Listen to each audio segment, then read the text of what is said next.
साठी पेशीभोवती असलेले माध्यम व पेशी या दोन्ही मधील पाण्याचं प्रमाण जर सारखं असेल तर त्यास डॅश डॅश म्हणतात। लक्षात ठेवायचंय, पेशी आणि पेशी बाहेरचं वातावरण या दोन्ही मध्येही पाणी सारखं असेल तर त्याला काय म्हणतात? अवपरासरी। पर्याय क्रमांक 1 अवपरासरी, पर्याय क्रमांक 2 समपरासरी, पर्याय क्रमांक 3 अतिपरासरी, पर्याय क्रमांक 4 समजलसरी।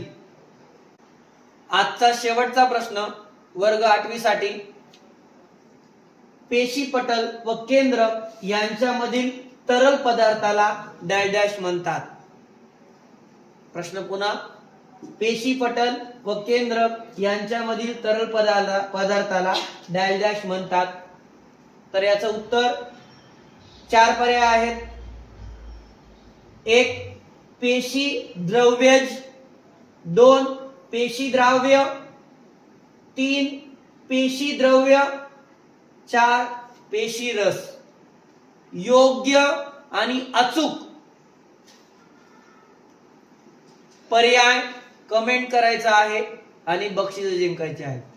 दररोज 5 प्रश्न प्रत्येक वर्गासाठी पीईटी किंवा फ्युचर डॉक्टर एक्झाम च्या ग्रुपवर टाकण्यात येतील। आपापल्या वर्गातील लिंक वापरून योग्य उत्तर कमेंट करायचे। जर तुम्हाला दुसऱ्या वर्गाचे उत्तर येत असतील तर तेही तुम्ही उत्तर देऊ शकता आणि जेवढे जास्त उत्तर देताल तेवढे जास्त चान्सेस आहेत तुमचे बक्षीस जिंकण्याचे।